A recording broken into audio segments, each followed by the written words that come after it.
Yo, yo, yo, what's going on? Welcome back to the Bring the Sink podcast. I'm your host, Justin Hamroun, and today we got a good one. We got the conference championship picks and previews, so let's get into it. First game of the Sunday afternoon slate. Out of two possible games, we got the New England Patriots coming over to my city, Denver, Colorado, and facing off against the Denver Broncos. Now, obviously, this isn't going to have the same ring to it because Bo Nix suffered that devastating injury, and you can learn more about that on my last episode. But at the end of the day, the AFC Championship game is still the AFC Championship game. This is the game that decides who's going to go to the Super Bowl, baby. And let's get into it. We got some keys to the game. So for the visiting team, I'm going to start out with the New England Patriots. Boo.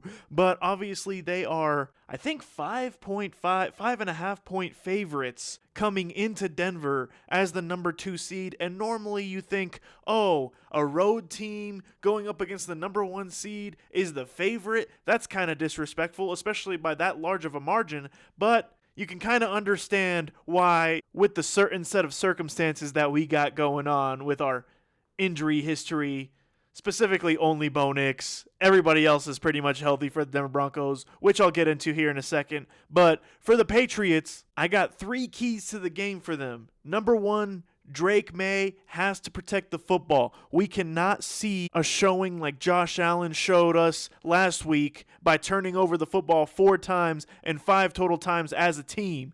And frankly, I don't think this is going to be much of a problem. Drake May has been one of the best quarterbacks in the league this year, and he did somewhat fairly well against that devious Texans defense last week, so I don't truly have much concerns from Drake May or Drake May's surrounding cast, except for maybe Ramondre Stevenson, because he did kind of struggle with some fumbles earlier in the season. But if that squad can protect the football, I truly believe that the Patriots could come into Denver and send all of our Bronco cheering fans home, unfortunately. Now, the focus has been on Drake May this entire year, but one part of their game that hasn't really received much love is their running backs and just the rushing attack in general. They have some absolute beasts at the running back position. Ramondre Stevenson, I just talked about his fumbling issues earlier, but he's been awesome, and everybody was wondering why Travion Henderson wasn't the full-on starter. Well, now I can understand why. After a full season's work, Ramondre Stevenson is a hard back to bring down sometimes. He really needs 2, 3, 4 guys to bring him down sometimes, and he makes the right moves, he hits the right holes, he makes the right cuts. Obviously, he's not the fastest guy in the world, but when you got Travion Henderson as the backup, you don't really need him to be the fastest guy in the world. And obviously, Travion Henderson, he comes in as this star rookie, and he puts on a show in the preseason, so everyone thinks that he's going to run away with that job. But obviously, Stevenson had something to say about that. But this rookie has been very dynamic, and it seems like every time he touches the ball, he's gone for 70 yards, 60 yards. So the Broncos really need to do a good job of bottling up the run game, or else it's going to be a very, very long day, both in the run game, in the pass game, and in the play-action game. Now, that brings me to my second point. My second key to the game for the New England Patriots is you have to pound the rock, and you have to pound it efficiently. Last week, we saw James Cook absolutely cook, and they went away with that during the second half of the ball game when they needed Josh Allen to turn into Superman, which he kind of did besides the turnovers. But when James Cook was cooking, boy, that Buffalo offense, pretty much got away with whatever they wanted. It was either, I don't think they punted the entire game. It was either a score or it was a turnover because they turned the ball over so many freaking times. So if the Patriots can utilize their two-headed monsters with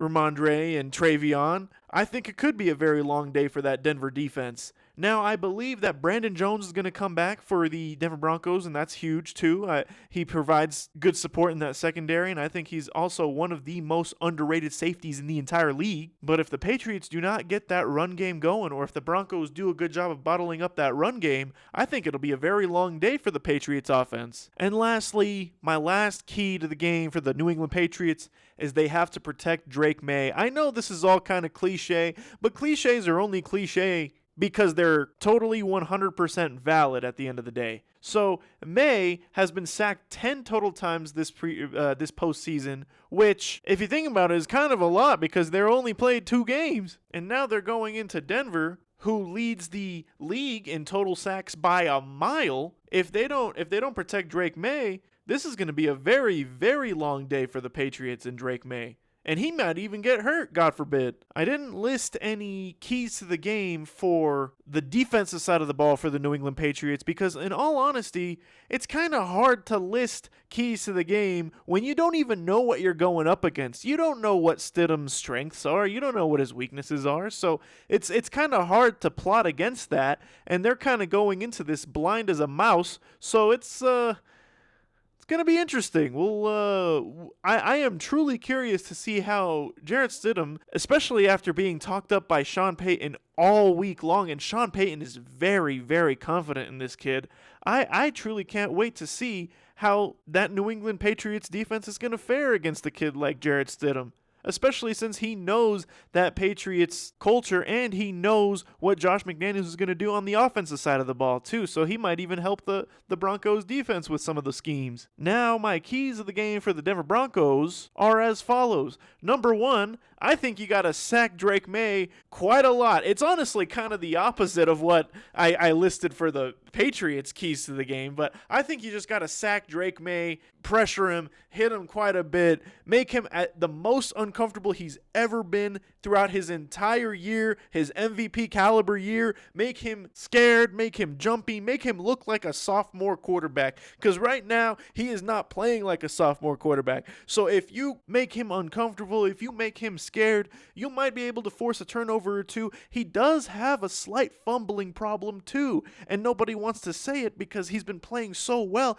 but he's fumbled quite a bit this year. I know that the Patriots have recovered most of his fumbles, but he has fumbled quite a bit, and it hasn't really hurt him that much because they've been blowing out teams. But, if you can force, 1, 2, 3 Drake May fumbles, oh my goodness, you're going to be good to go, my friend. So yeah, that's number 1. You got to get pressure on Drake May. Number 2, you got Dobbins coming back. And you guys know where I'm going to go with this. You got Dobbins coming back. You got to pound the rock, baby.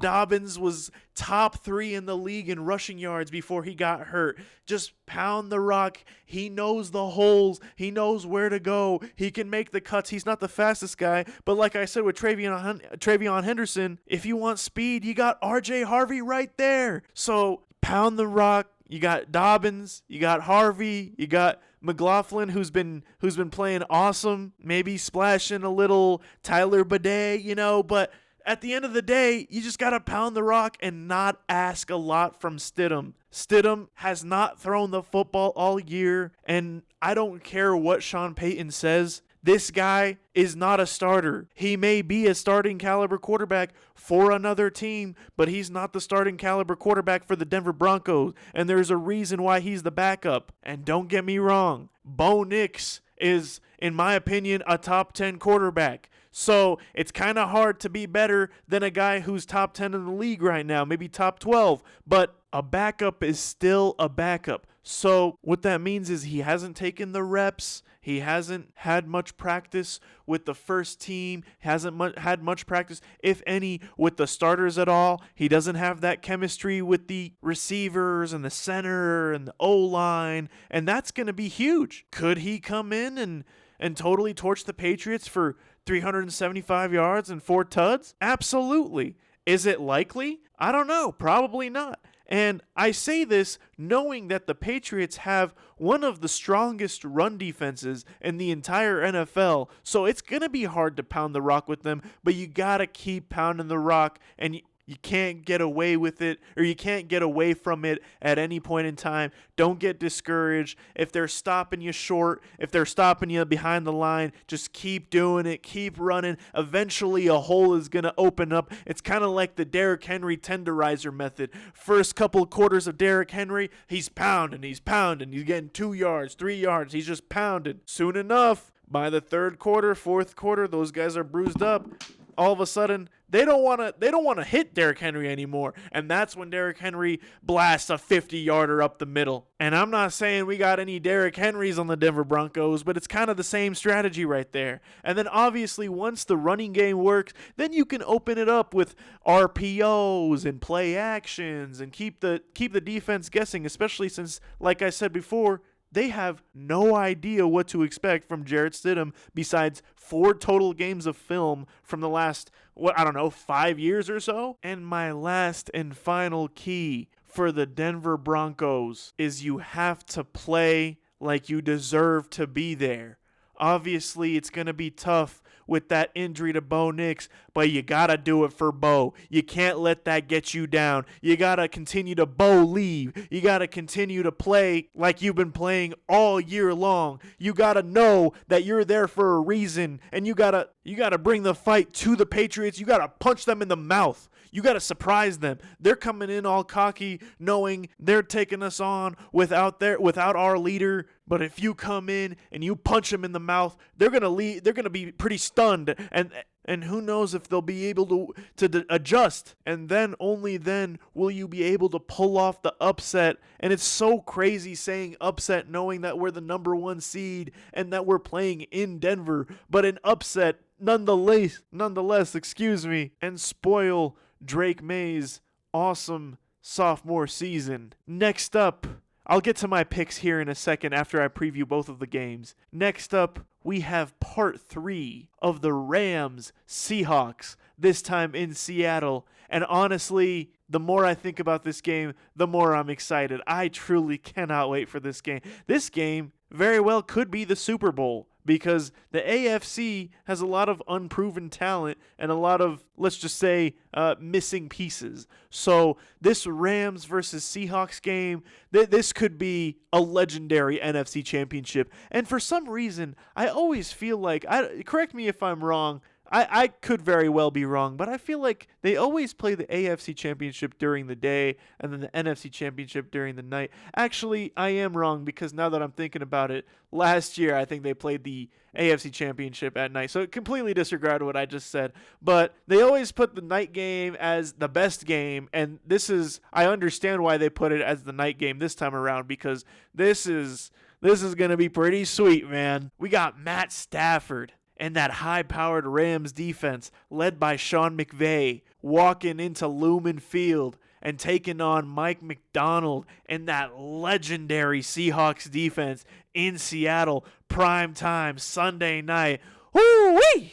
I cannot wait for this one, man. So let's get into it. Let's start off with the road team, the Los Angeles Rams. Their keys to the game are as follows. Number 1, rely on your strengths. And what are your strengths? That's Matt Stafford. That's Puka Nacua. That's Devontae Adams. That's your offense. You got to put up a lot of points. And you got to continue to put up points all phases of the game, all 4 quarters. If you can hit some quick intermediate routes right out of the gate, it might force the Seahawks defense to play a little bit more conservatively, maybe push back a little bit, and at that point you got them in the palm of your hands. These games are always kind of dogfights. The first game is funny. The first game, I believe, it was 9-14, and then the second game, it was 38-37. So this could go either way. This could be a shootout, or this could be one of those defensive, ugly bloodbaths. And since it's in January, it's probably closer to one of those ugly bloodbaths,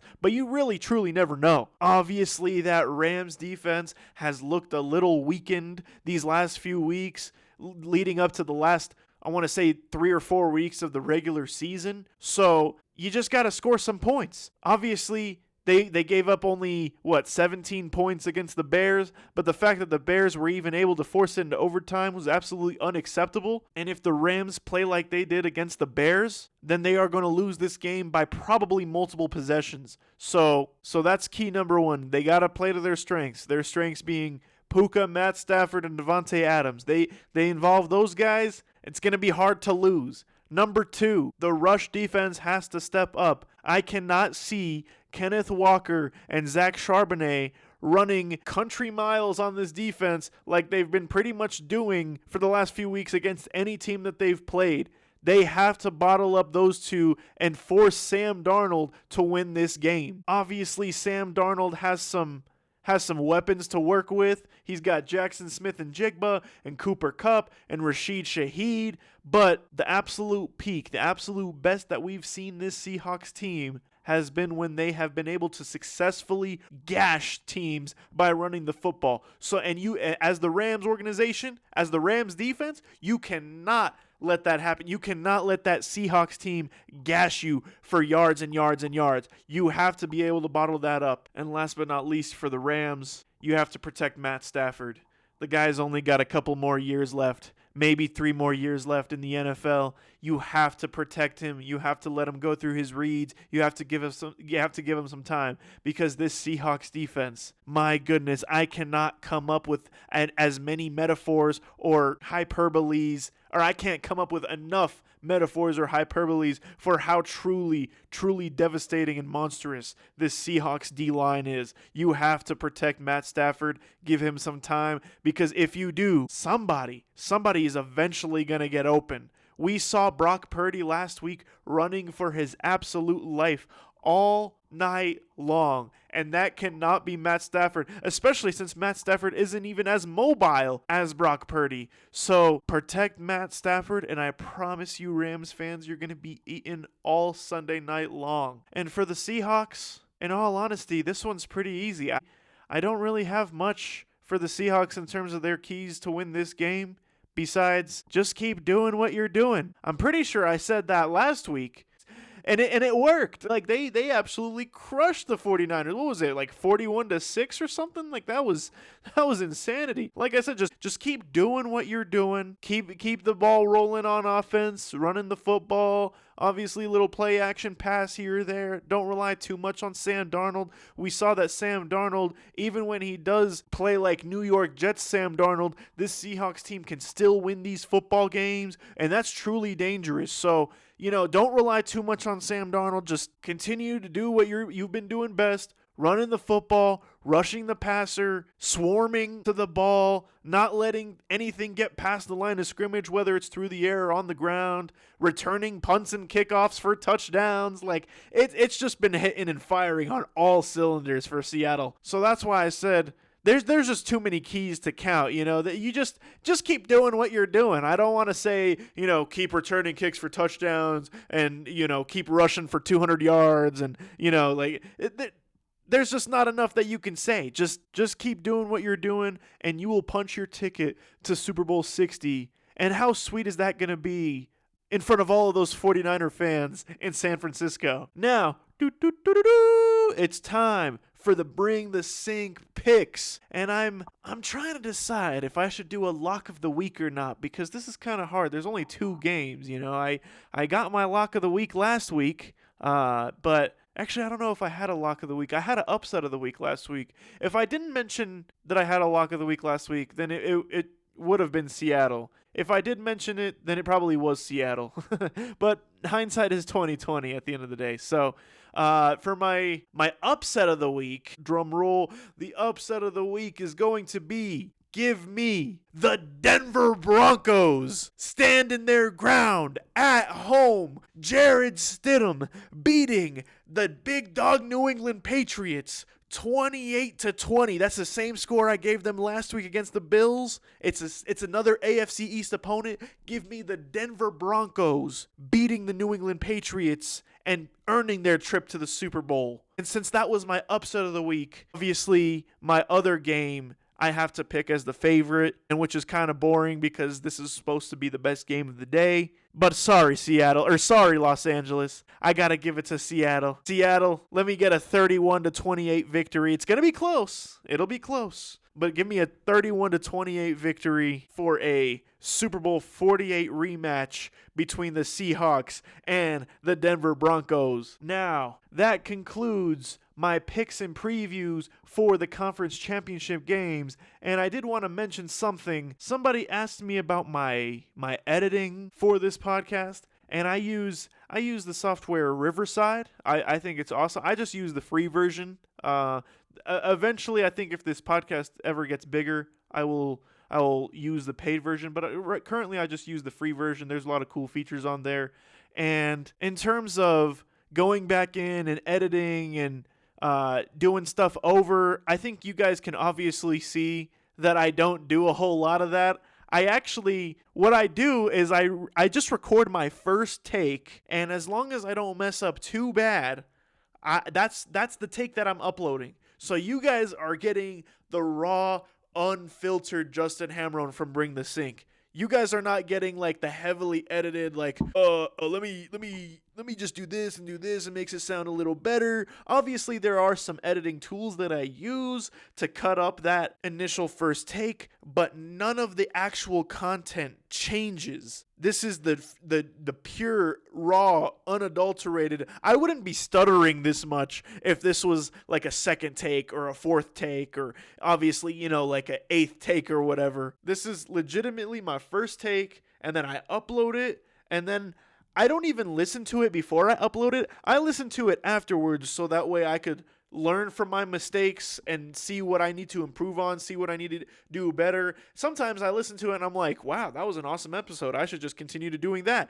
And then I don't do that and I'm like, all right, well, practice just makes perfect. So as for the schedule next week, I don't know. Obviously, I will do a conference championship review, and I'll be going over both of the conference championship games, and I will also do a Super Bowl picks and preview, but I'm not going to do that one like a week beforehand. I'm going to do that one probably, 2 or 3 days before the Super Bowl, kind of like what I do with these games. So I don't know if there's just going to be one episode next week or if there's going to be 2 episodes and the second one is going to be some random topic. I'll have to see how busy I am, number one, and I have to see if I can find another topic that I can yap about for 20, 30, 40 minutes. So we'll see. As always, thank you guys so much for listening to Bring the Sync. I believe this is episode 8, so we're going strong and we're just gonna keep on going. It's not gonna slow down from here, but like I said, thank you guys so much, and I truly appreciate each and every single one of you. I am your host, Justin Hamroun. It has been a pleasure, and I hope it's been a pleasure for you, and you guys have a good weekend, and go Broncos. Peace.